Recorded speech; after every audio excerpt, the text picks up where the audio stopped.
নমস্কার বন্ধুরা, তোমরা সবাই কেমন আছো? আশা করি সবাই ভালো আছো।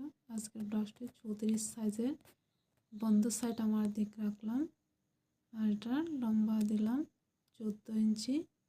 13 ইঞ্চি আমার বানাতে হবে। 14 ইঞ্চিতে দাগ দিয়ে দিলাম। গলার জন্য নেব 5.5 ইঞ্চি।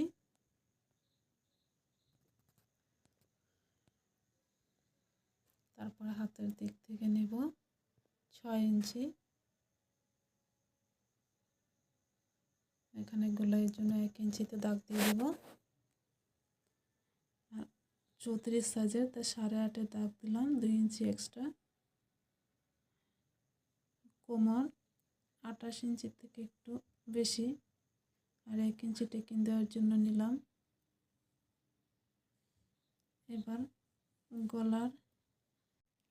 গলার মাপটা দিয়ে দেব। 2 ইঞ্চি 2 সুতো, আর নিচে 9.5 ইঞ্চি ডিপ দেব। এবার এখানে 3 ইঞ্চি নেব চড়া। এবার একটা বক্সের মতো বানিয়ে নেব। ব্লাউজটা এবার সিম্পল হবে। আমাদের এসব জায়গায় বেশিরভাগ সিম্পল ব্লাউজে চলে, ডিজাইন ব্লাউজ খুবই কম চলে। তাই আমি সবসময় সিম্পল ব্লাউজটাই বেশি বানাই। এখানে গোল শেপটা দিয়ে দিলাম। এবার টেকিনের জন্য 4 ইঞ্চি, আর উপর থেকে 4.5 ইঞ্চি, হাফ ইঞ্চি করে দুই পাশে এভাবে দাগ দিয়ে দেব।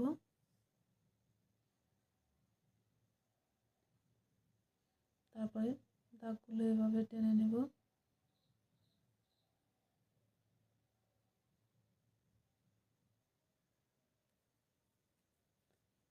দাগ দেওয়া হয়ে গেল। এবার এটাকে কাটবো।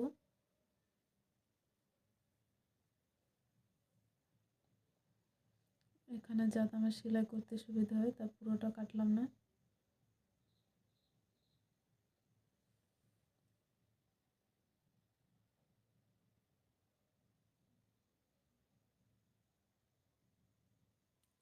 এবার সামনের পার্ট কাটার জন্য এটাকে 2 ভাঁজ করে নিলাম। বন্ধ সাইড আমার দিক রাখলাম। বন্ধ সাইডের দিক থেকে 2 ইঞ্চি বেশি রাখবো, কারণ আমি এখান থেকে কাটুরি বের করব। 2 ইঞ্চি বেশি নিয়েছি। এবার 2 ইঞ্চিতে একটা লম্বা দাগ টেনে দেব।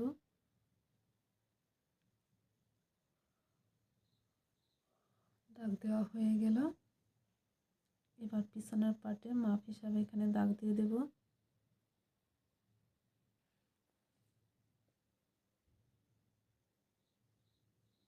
এভাবে পুরোটাতে দাগ দিয়ে দিলাম। এবার পিছনের পার্টে গলার দিকে এভাবে ফিতাটা রেখে মাপবো। 6 ইঞ্চি নিলাম।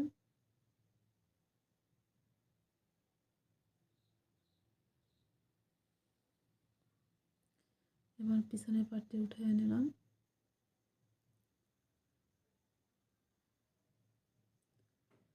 এবার হাতের শেপটা দিয়ে দেব, হাফ ইঞ্চি ডিপ। এবার এখানে গোল শেপটা দিয়ে দিলাম। এখানে 1 ইঞ্চিতে আবার একটা দাগ দিয়ে দিলাম। উপর থেকে এখানে 10 ইঞ্চিতে দাগ দেব। কটরি 5.5, তো এখানে 5.5 দাগ দিলাম। আর এখানে 2.5 ইঞ্চিতে দাগ দিয়ে দিলাম। এবার এভাবে লম্বা দাগ টেনে দেব, যাতে আমার মাপটা দিতে সুবিধা হয়। আমি কটরির শেপটাও এখানে দিয়ে দিলাম। এবার এটা 2 ইঞ্চি নিয়ে 7.5 ইঞ্চি হয়ে গেল। এবার একটা লম্বা দাগ টেনে দেব, আর মিডিলে একটা দাগ দিয়ে দেব। 7.5 ইঞ্চি, তো 3.5 ইঞ্চির থেকেও একটু বেশি। এখানে সামনের সাইডে 1 ইঞ্চিতে দাগ দিয়ে দেব। এখানে হাফ ইঞ্চি থেকেও 1 সুতা বেশি দেব। এবার দাগগুলো এভাবে মিলিয়ে দেব।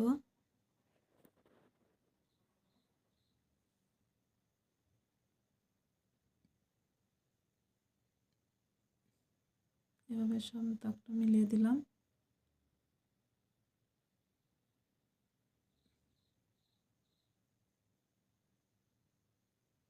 এটা একটু রাউন্ড এর মতো দিয়ে দিলাম।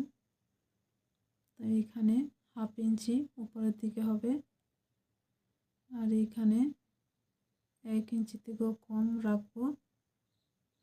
তারপর এটাকে এইভাবে শেপ দিয়ে দেব। ঠিক মিডিলে আরেকটা দাগ দিয়ে দেব। এখান থেকে 3.5 ইঞ্চিতে দাগ দেব, আর দুই পাশে 1/2 ইঞ্চি করে দাগ দিয়ে দেব।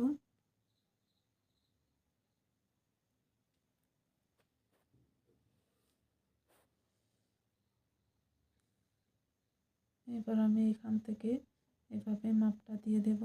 এখানে 6.5 ইঞ্চি, আবার এখানে 6.5 ইঞ্চির থেকে নিচে এবার 9.5 ইঞ্চি হলো, কিন্তু এখানে একটু একটু সেলাইতে যাবে, তাই 9 ইঞ্চি থাকবে। তারপর আমি এবার 9 ইঞ্চিতে এভাবে একটা দাগ দিয়ে দেব।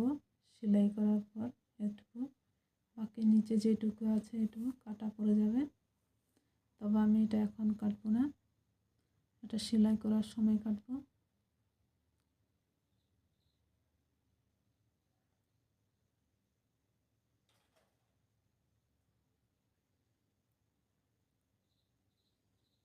এবার এটাকে কাটবো।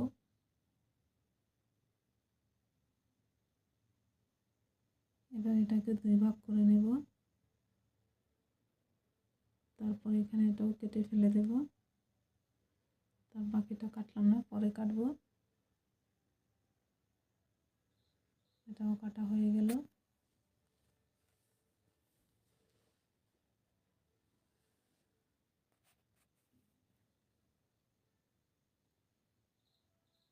এবার কটরের নিচের পার্টের জন্য কাপড় কাটবো। এটা জোড়া, সামনের সাইডে জোড়াটা নেব 5 ইঞ্চি, আর লম্বা নিয়ে নিলাম। পিছনের সাইডের মাপটা দিয়ে লম্বাটা মাপবো।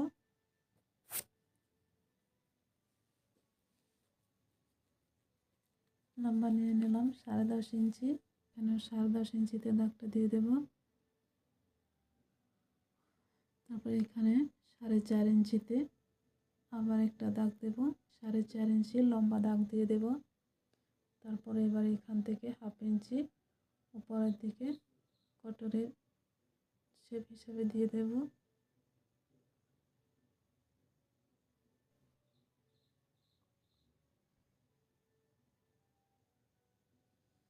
এটাও কাটা হয়ে গেল। এবার আমি মেন কাপড়ের উপরে বসিয়ে এটা কাটবো। সবটা এভাবে কেটে নেব। তারপর হাতের কাপড় কাটবো।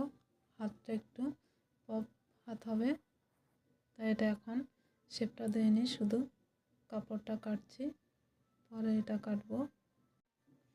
আজ পর্যন্ত এটুকু। নমস্কার, ধন্যবাদ, সবাই ভালো থাকবেন।